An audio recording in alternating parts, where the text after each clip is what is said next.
Assalamualaikum warahmatullahi wabarakatuh. Salam bahagia, salam guru penggerak. Perkenalkan, nama saya Kurniasih, SPD dari UPTD SMP Negeri 5 Kisaran, mengikuti pendidikan calon guru penggerak CGP Rekognisi Angkatan 8 sekaligus fasilitator Angkatan 8 dengan fasil pemandu Ibu Diah Sulistiowati MPD. Pada kali ini saya akan menyampaikan aksi nyata modul 1.4, di mana sebelum aksi nyata saya membuat rancangan tindakan aksi nyata. Latar belakangnya, murid tidak suka peraturan karena selama ini jika mereka melakukan pelanggaran maka akan mendapatkan hukuman dan cenderung akan mempermalukan dirinya. Untuk itu, tujuan aksi nyata yang pertama menciptakan murid yang merdeka dan disiplin diri yang kuat. Yang kedua, menumbuhkan budaya positif di sekolah dengan meyakini nilai-nilai kebajikan universal. Tolak ukurnya yaitu terbentuknya keyakinan kelas melalui kegiatan kesepakatan kelas yang dilakukan oleh kelas dan siswa. Siswa mampu menerapkan dan menjalankan keyakinan kelas yang telah dibuat. Ada lini masa tindakan langkah-langkah yang dilakukan. Yang pertama, kita menghadap kepala sekolah untuk menjelaskan pentingnya penanaman budaya positif dan keyakinan kelas di sekolah, serta meminta izin untuk melakukan aksi nyata.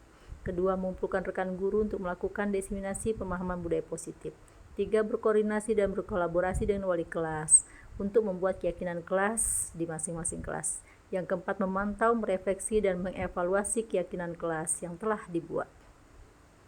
Lini masa ini diharapkan bisa dilaksanakan dengan teratur agar terwujudnya budaya positif di sekolah. Dukungan yang dibutuhkan, dukungan dari kepala sekolah, rekan guru, serta murid agar tindakan yang telah disusun dapat dilakukan secara lancar dan menyeluruh. Sarana dan prasarana untuk menumbuhkan budaya positif di sekolah. Orang tua dalam melakukan budaya positif di rumah. Jadi perlu ada kolaborasi antara kepala sekolah, stakeholder yang ada, guru, dan orang tua.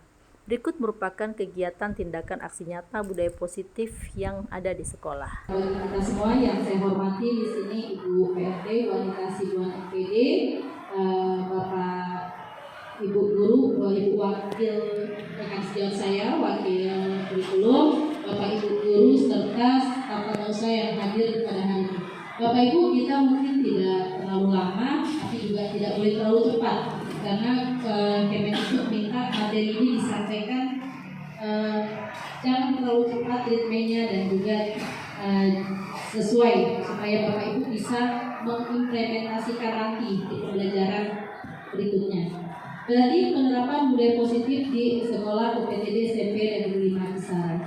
Pertama Bapak Ibu, keterkaitan pendidikan Ki Hajar Dewantara seperti yang kemarin saya bilang di rapat pembagian tugas dengan budaya positif, bahwa anak-anak kita yang hadir sekarang ini adalah seperti benih dan kita adalah ladangnya, di mana benih-benih tersebut ada bibit yang bagus, bibit unggul, bibit yang kurang bagus, dan bibit-bibit itu tergantung. Kalau bibit itu unggul tapi berada di ekosistem ladang yang gersang, tidak disiram gurunya, tidak dirawat gurunya, maka bibit tersebut akan hancur juga. Jadi kalau bibit itu tadinya mungkin kurang bagus, tapi kita rawat dia, kita semai dia, kita siram dia, kita pupuk dia, maka akan menjadi anak yang bagus. Perlu diketahui Bu Anita, kita kemarin menang lomba Olimpiade Sains IPA juara 1 untuk Olimpiade OSN IPA juara 1 dan juara 3. Tahun lalu matematika juara 1. Jadi bukan berarti tidak ada yang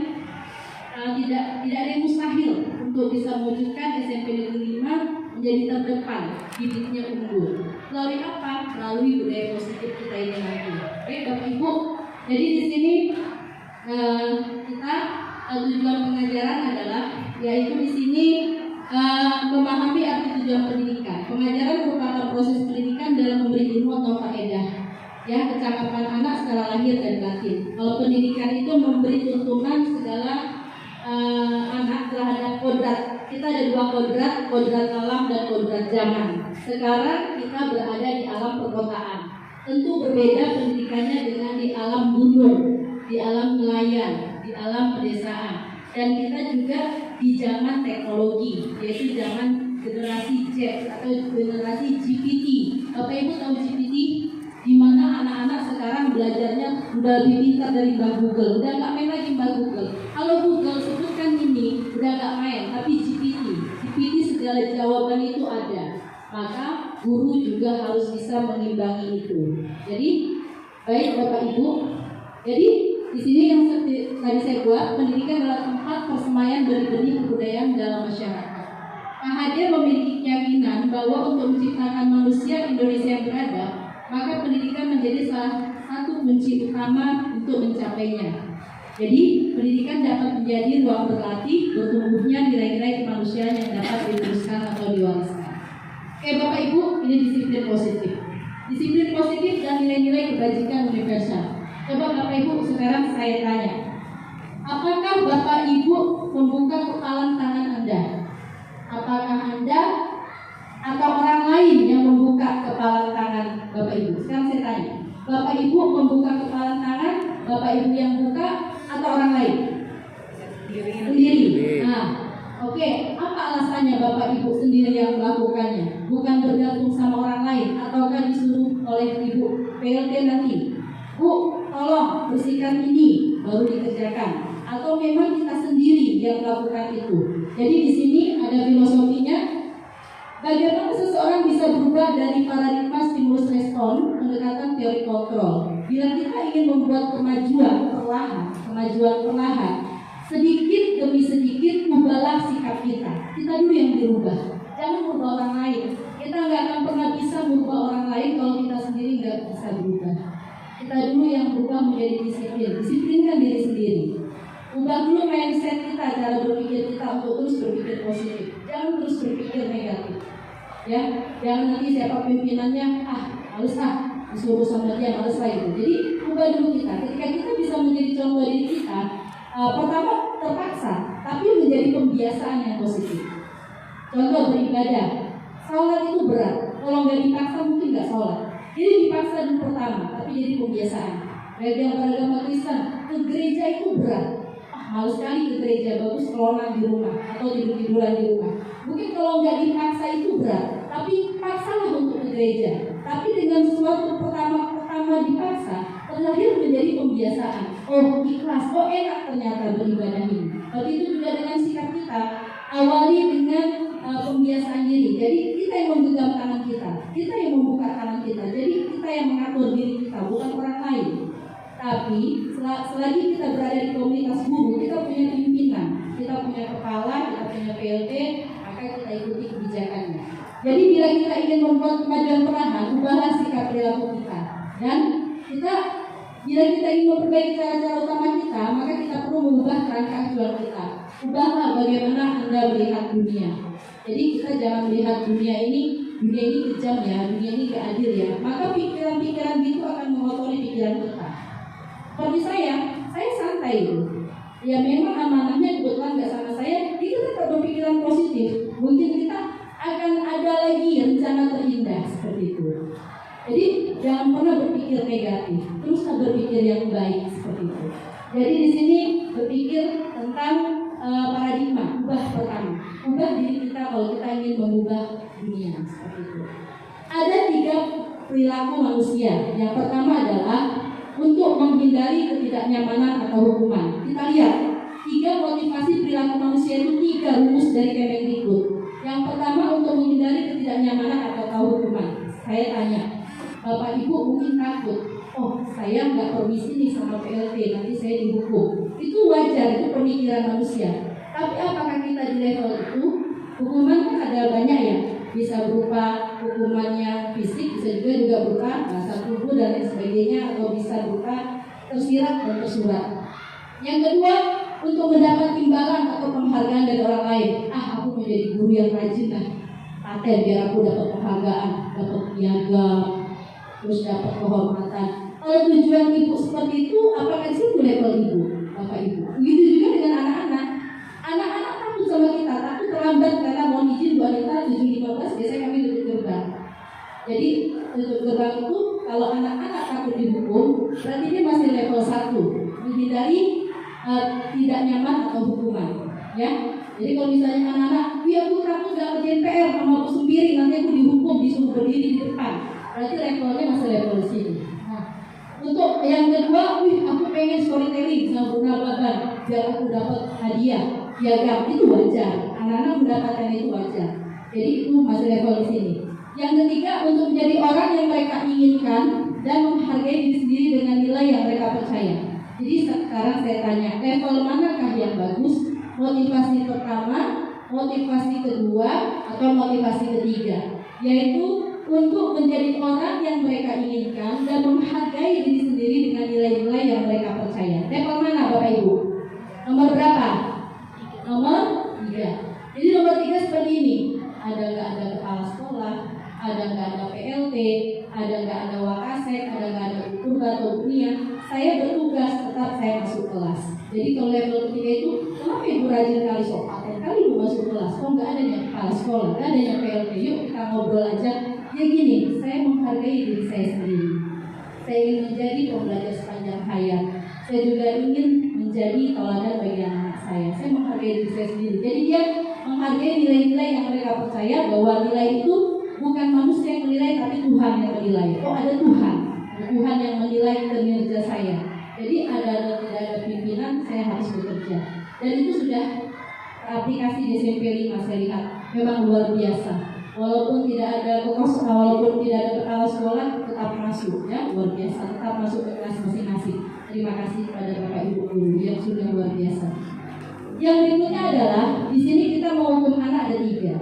Apa sih perbedaan hukuman, konsekuensi, dan restitusi? Saya mohon dirubah, baik itu guru BK, baik itu Bu Purba, ataupun saya juga. Jangan kita terlalu menghukum anak karena kita sudah deklarasi dengan Kak Kadis kemarin tentang sekolah ramah anak, anti bullying, anti perundungan. Jadi ada kita menghukum anak berupa hukuman, konsekuensi, atau restitusi. Mana yang bagus nanti kita pilih. Yang pertama hukuman. Apa sih hukuman itu? Hukuman adalah sesuatu yang harus terjadi dan dia menyakitkan. Pak Ibrahim, mana nih videonya? Oke, mantap. Jadi sesuatu yang menyakitkan harus terjadi. Contoh, kamu terlambat push up 50 kali, itu hukuman. Dan itu tidak boleh dilakukan sama anak. Kamu nggak ngumpul PR, berdiri ke depan, angkat kaki, kuping begini. Nah, jadi anak-anak itu jadi takut sama guru, jadi dia nggak nyaman. Weh, kau pegang HP, bawa handphone, sini handphonemu. Saya campakkan misalnya, tapi kalau diambil dikembalikan ke orang tua itu bagus. Oke, yang kedua konsekuensi. Konsekuensi sesuatu yang harus terjadi dari sebuah akibat. Contoh, dia ujian terlambat, itu salah dia dong, itu wajar. Oh, karena dia terlambat, seharusnya 1 jam dia ujian, dia cuma dapat 15 menit, itu salah dia. Maka konsekuensi dia, kamu tinggal di sini, tambah lagi waktumu, itu betul. Itu konsekuensi. Contoh, hari ini dia ujian nggak masuk, maka dia ujian susulan, itu konsekuensi. Nah, restitusi. Apa sih restitusi? Restitusi adalah proses menciptakan kondisi bagi murid untuk memperbaiki kesalahan mereka, sehingga mereka bisa kembali pada kelompok mereka dengan karakter yang lebih kuat. Contohnya begini, Bapak Ibu nanti sudah buat keyakinan kelas, sudah buat kesepakatan kelas di dalam kelas, semua saya sudah lihat buat. Jadi Bapak Ibu, jangan Bapak Ibu menjadi superpower di kelas, seakan-akan Bapak Ibu yang berkuasa paling hebat di kelas. Kasih kesempatan sama anak. Anak-anak kita buat peraturan apa? Bu, dilarang berisik. Tulisannya jangan dilarang. Buat keyakinan kelasnya misalnya mendengarkan ketika guru sedang menjelaskan, menghormati guru yang berada dalam kelas. Nah, ketika ada kasus, misalnya Ibu Desdi tidak masuk ke dalam kelas. Biasanya Ibu Desdi tertib. Tiba-tiba diganti dengan Ibu Ira yang guru baru, yang mungkin anak-anak layas, sehingga terjadilah kecelakaan Bu Ira di ejek-ejek di dalam kelas. Misalnya bertumbuk, terpegang, pernah dia tertendang perutnya, ya kan? Nah, itu bagaimana cara menyelesaikan anak yang seperti itu? Kembalikan kepada restitusi. Jangan Bapak Ibu hukum, jangan Bapak Ibu tampar, tapi tanya, oh nak, kamu sudah buat keyakinan kelas sudah? Apa keyakinan kelas? Menghargai guru yang masuk. Apa yang kamu lakukan sudah benar? Tidak, Bu. Di mana letak salahnya? Saya melanggar keyakinan kelas. Apakah kamu bisa berubah? Bisa Bisa Bu. Jadi kembalikan itu kepada keyakinan kelas. Nah setelah dikembalikan, maka si anak itu nanti minta maaf kau nak kepada ibu yang sudah kau sakiti. Minta maaf dan berjanji kamu tidak akan melakukan lagi. Jadi itu yang namanya restitusi. Begitu juga dengan hukuman-hukuman yang lain. Seperti Bu Anita sekarang membuat kesepakatan. Bapak Ibu kalau ada permisi sama saya, japri misalnya. Nah, ketika Bapak Ibu mungkin tidak permisi dengan Bu Anita, berarti Bapak Ibu melakukan suatu kesalahan. Jadi bagaimana menghukumnya? Di panggilan nanti dilakukan segitiga restitusi. Kita kan sudah punya kesepakatan. Jadi yang salah siapa? Oh saya Bu, karena saya tidak permisi langsung. Kita kan sudah buat kesepakatan. Ada prioritas yang mana yang penting, tidak penting, sangat penting. Tugas Bapak Ibu mengajar, maka tidak masuk. Itu kesepakatan. Jadi kembalikan ke segitiga restitusi ya. Jadi dapat solusi tanpa harus menyakiti. Kalau istilah Pegadaian, mengatasi masalah tanpa masalah. Oke. Jadi tidak menjatuhkan anak di depan umum, tidak menjatuhkan guru juga di depan umum. Jadi ketika salah, ambil seperti itu. Jadi tidak langsung menjatuhkan. Seperti itu juga dengan anak ya Bapak Ibu. Oke. Sekarang yang lanjut ada 5. Ada 5 kebutuhan dasar murid, yaitu kebutuhan bertahan hidup, kasih sayang, dan diterima, penguasaan, kebebasan, dan kesenangan. Ini bukan murid, tapi kita semua pendidikan orang dewasa. Kita punya 5 kebutuhan dasar. Yang pertama bertahan hidup. Betul? Bapak Ibu sekarang bertahan hidup. Bapak Ibu sekarang bekerja untuk bertahan hidup, mencari makan. Betul? Nah, gak mungkin guru dibiarkan lapar ketika mengajar, maka hak-haknya diberikan. Seperti itu ya, sesuai dengan peraturan yang ada. Itu kebutuhan bertahan hidup. Begitu juga dengan anak murid, kebutuhan bertahan hidup. Kasih sayang dan diterima. Sayangi anak-anak kita seperti menyayangi anak kita sendiri.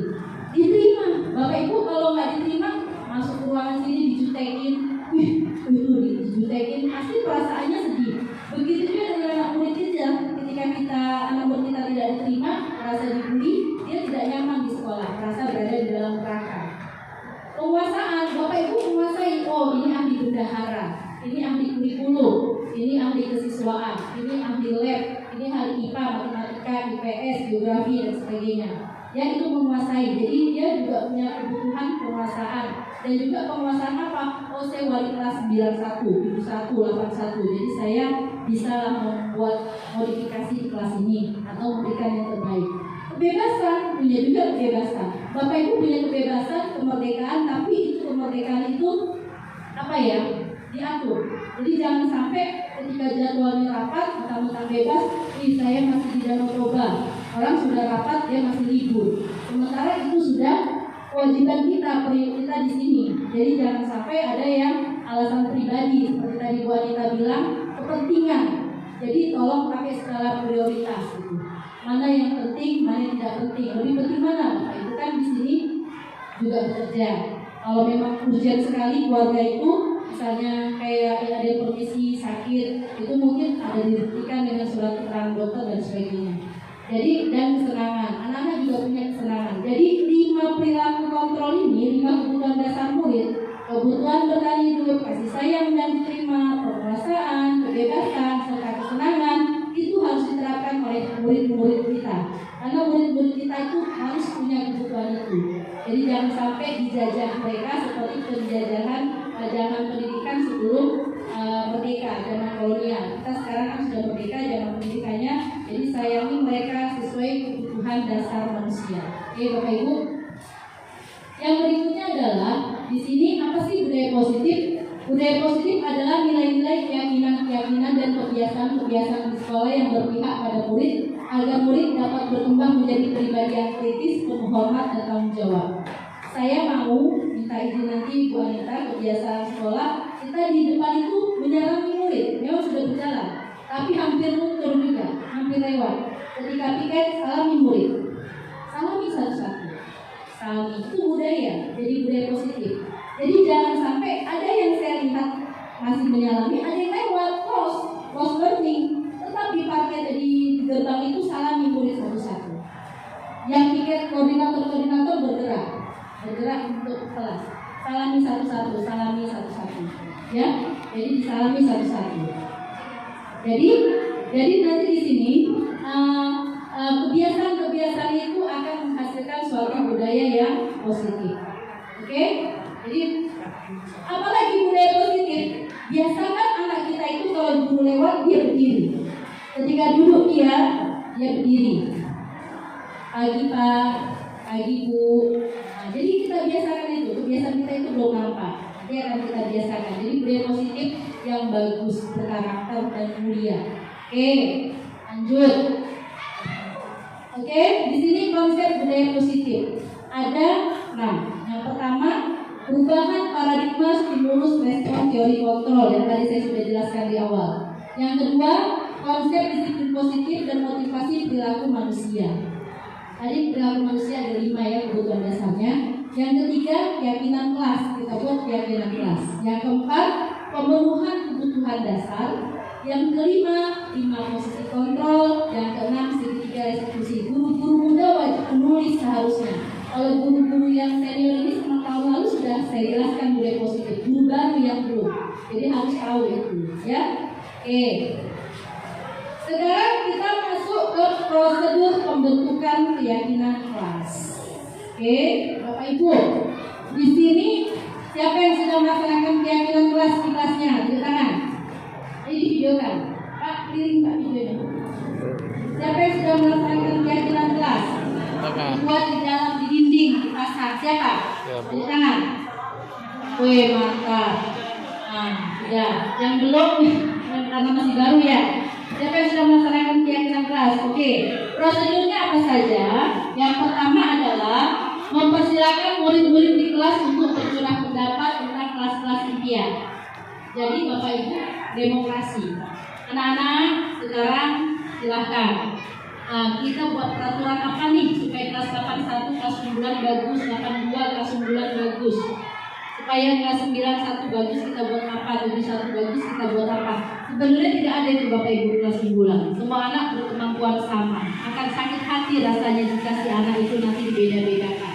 Ya, jadi semua anak memiliki kemampuan sama kalau kita mau mengolahnya dengan baik, mau berusaha dengan baik.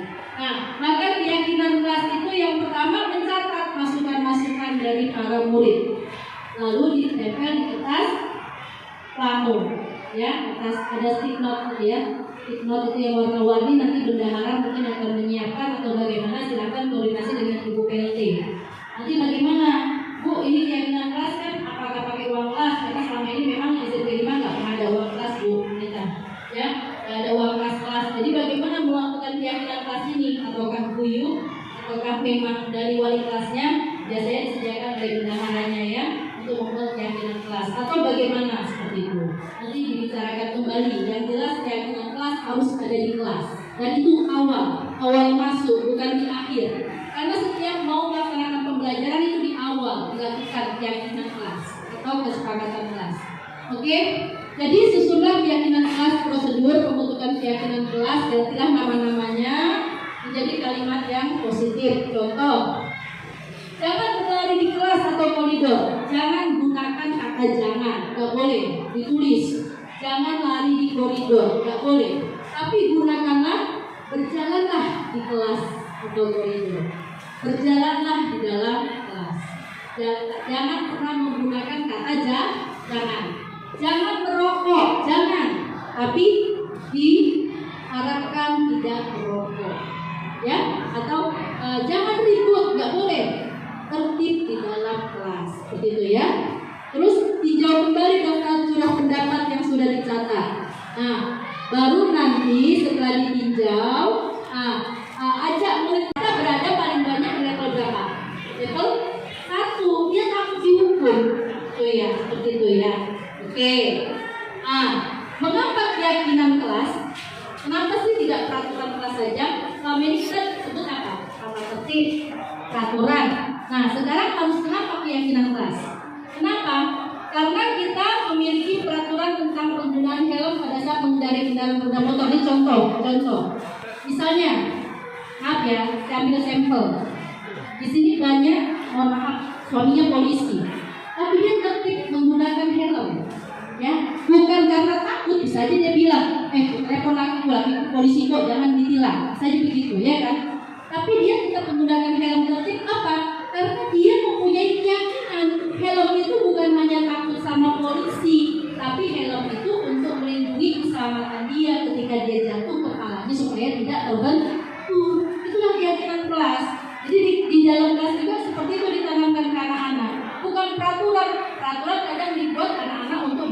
dilarang. Contoh, hilang. Ketika ada razia polisi, pasti menghindar. Diterobosnya itu lampu apa? Masuk dia, putar balik.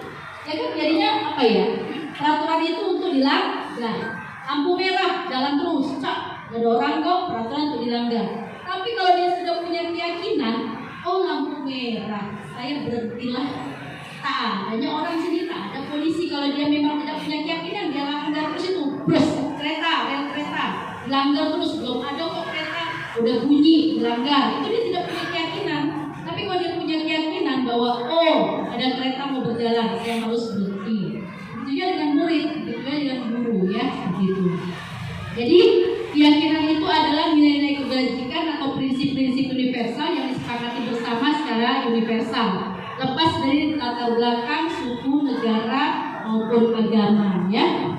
Oke, ini tadi 5 kebutuhan dasar manusia. Ada power, freedom, fun, belonging. Coba bahasa Inggris, saya nggak ahli bahasa Inggris ya.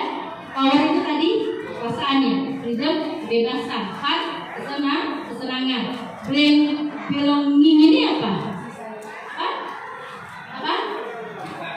Kasih Ya, sayang. kita dan kasih sayang. Jadi kasih. dia membutuhkan itu kebutuhan kita. Ya, survival ini apa? Survive ini apa? Kehidupan. Itu luar biasa. Itu 5 kebutuhan dasar manusia. Jadi kita butuh kekuasaan, kebebasan, Cinta. kesenangan, kasih sayang dan kehidupan ya, bertahan hidup. Oke, survive. Oke, jadi ini dia kesenangan, cinta dan kasih sayang, penguasaan, kebebasan dan bertahan hidup. Oke, contoh ada anak di kelas lari-lari. Aku senang main kejar-kejaran dengan ibu guru, seru kejar-kejaran dia sama si Rahel. Benar atau salah? Salah. Itu apa sih bagi anak? Senang? Senang kejar-kejaran sama Bu Rahel masih muda kejar-kejar. Ada ibu kejar aku karena ibu guru sayang aku, dia merasa disayang, cinta dan kasih sayang. Ibu kejar aku karena guru sayang aku. Nah terus aku hebat kan, aku bisa ibu guru, aku bisa buat ibu guru kejar aku, dia merasa penguasaan. Contohnya seperti siapa? Anak murid kita Perdi ya kan. Nah si Perdi itu hebat loh, membuat guru menjadi mengejar dia, memproses dia. Aku hebat kan buat heboh SMP 5. Aku hebat kan buat pening semua guru, dia merasa berkuasa.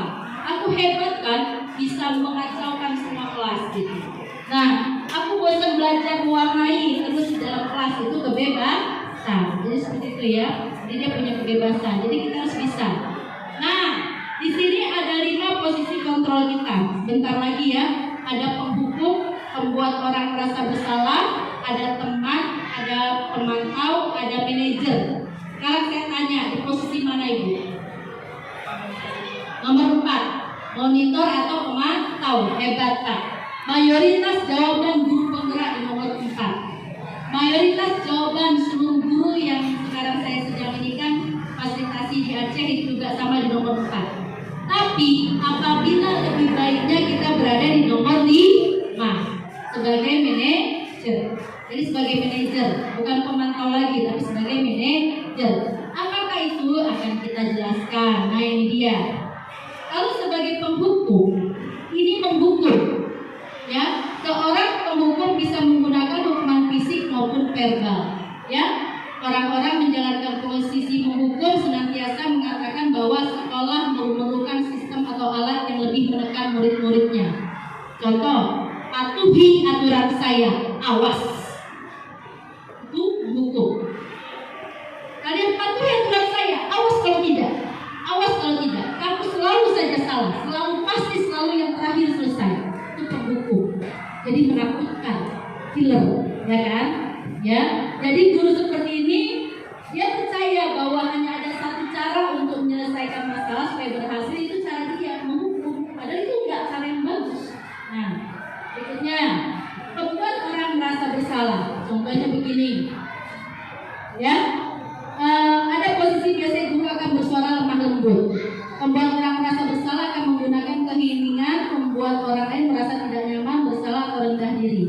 Contohnya begini, ibu sangat kecewa sama kamu nak. Berapa kali bapak harus menjelaskan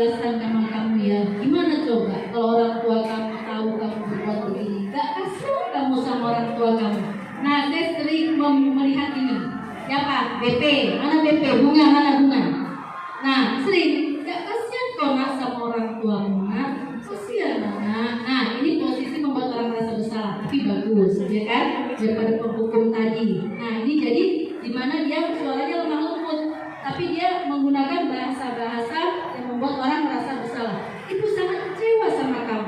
Kenapa kamu harus seperti ini? Gitu-gitu ya. Oke. Sebagai teman. Nah, sebagai teman. Jadi sebagai teman, begini dia. Contohnya, saya pernah lihat Bu Mariani. Ayo bantu ibu nak, ayo bantu ibu. Demi ibu ya, nanti ibu malu kalau kelas kalian gak bagus. Ayo bantu ibu. Bagaimana kalau kita buat kelas ini bagus? Nah, itu dia sebagai teman. Ayo, ingat tidak bantuan ibu selama ini ke kelas kamu. Ingat tidak bantuan bapak selama ini ke kelas kamu sebagai teman. Ini juga sering dilakukan oleh sebagian guru ya, bagus.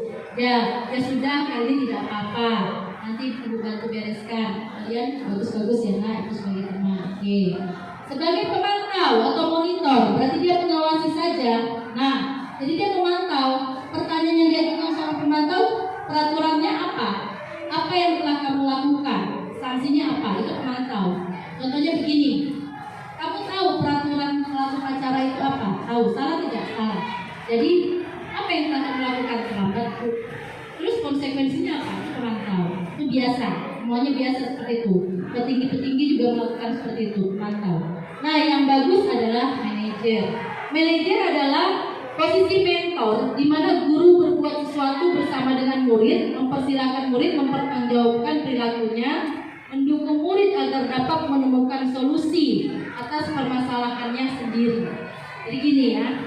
Jadi seorang manajer ini telah memiliki keterampilan coaching.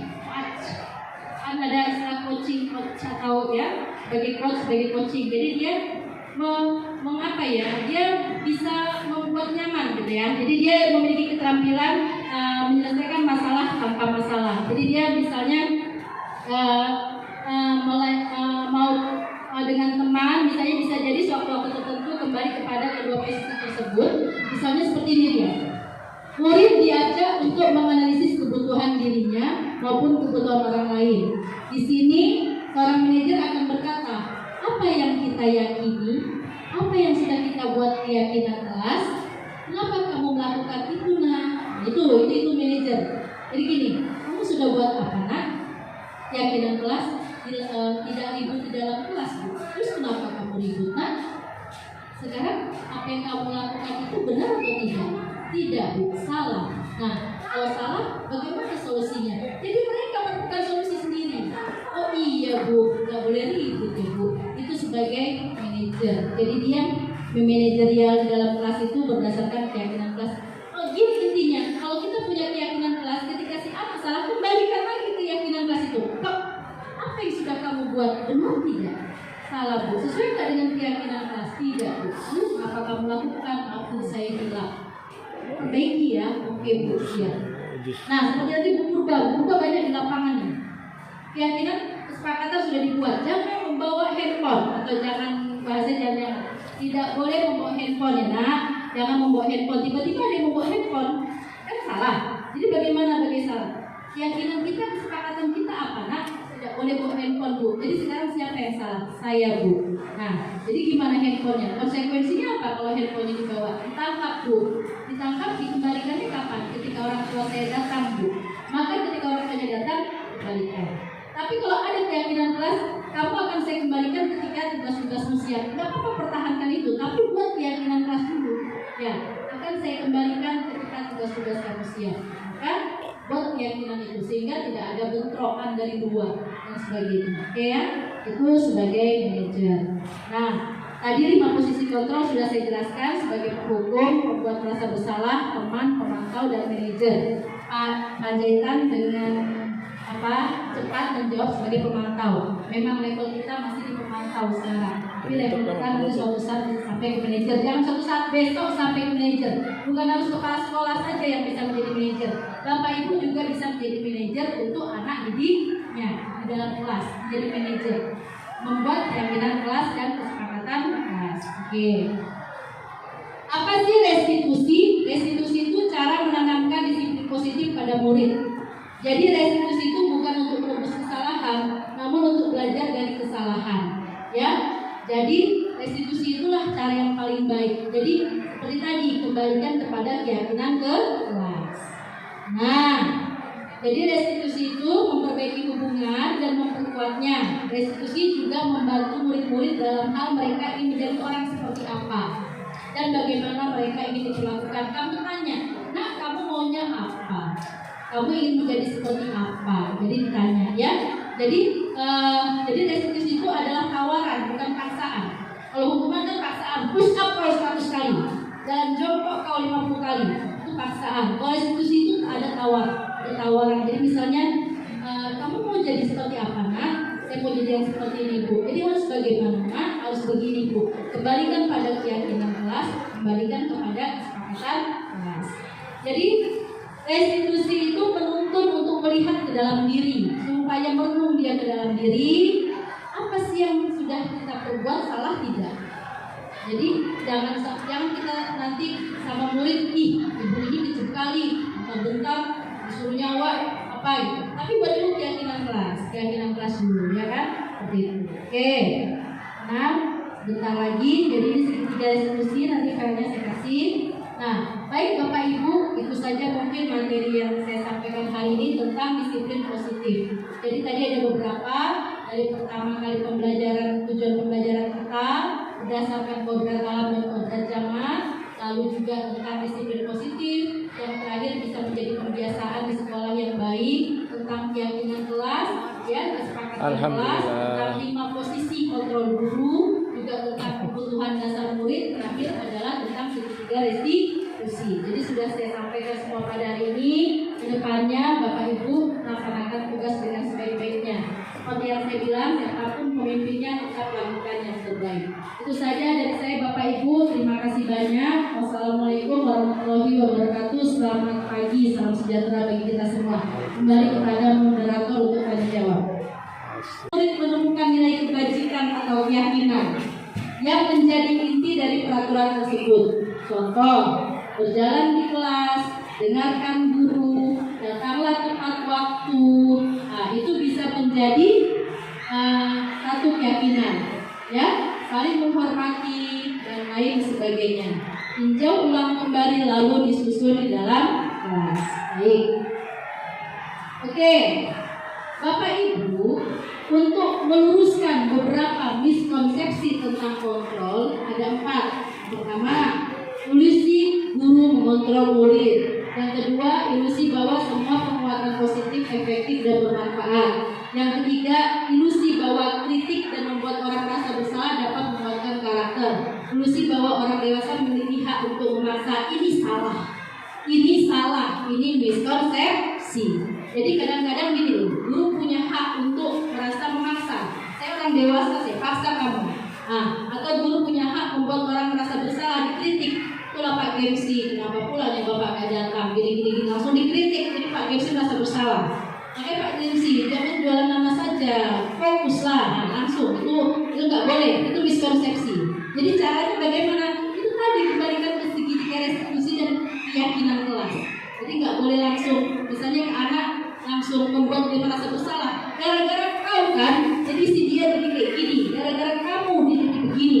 Nah, jadi si anak ini nanti merasa, kok saya merasa disalahkan ya? Kok saya merasa dijolimi ya? Kok saya merasa disakiti ya? Nggak boleh. Anak, kenapa kamu menyakiti si B? Apakah ada kesepakatan kelasnya? Boleh nggak menyakiti? Nggak boleh, Bu. Udah buat nggak keyakinan kelas? Sudah, Bu. Apa yang kamu buat? Dilarang menyakiti teman. Nah, nanti kamu salah.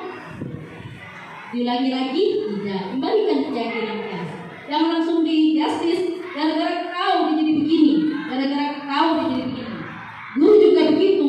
Ketika kita buat kesepakatan, dilarang, misalnya mengawaslah tepat waktu, jangan tidak mengawas. Kalau memang ada halangan, japri kepala sekolah atau japri PLT. Rupanya dia melanggar. Nah, ketika melanggar jangan langsung dihakimi. Bapak tahu kan Bapak sekarang mengawas, kenapa Bapak tidak datang? Gini. Gara-gara Bapak kelas itu begitu. Enggak, langsung. Bapak keyakinan kelas yang bersama-sama kita buat apa? Bapak harus mengawas. Kalau memang Bapak tidak mengawas, saya beri saya cari penggantinya. Siapa pengganti Bapak? Jadi kelas tidak terlantar. Nah, karena Bapak melanggar keyakinan kelas, tengok akibatnya. Anak-anak jadi berantem di dalam kelas. Anak-anak jadi heboh di dalam kelas. Sekarang siapa siapa yang salah? Saya. Jadi gitu guru harus punya salah. Saya Bu yang salah, saya Pak yang salah. Ya, Bapak salah, saya juga manusia, saya juga pernah punya salah.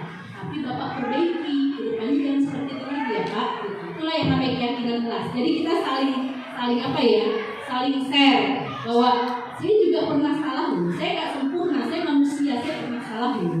Tapi kita balik lagi kepada keyakinan kelas tadi. Apa yang sudah kita sepakati? Kesepakatan kelas kita ini, kelas di ruang guru ini apa yang sudah kita sepakati?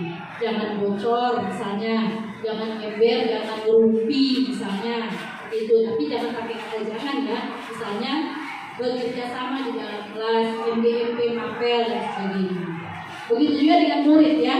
Jadi jangan pernah membuat mereka tidak nyaman. Mereka sekolah mau nyaman, mereka kemari mau nyaman, mereka kemari mau belajar. Jangan membuat kemari seperti di penjara, seperti disiksa. Jangan buatlah mereka nyaman. Oke. Nah, jadi di sini stimulus respon lawan teori kontrol pandangan tentang dunia.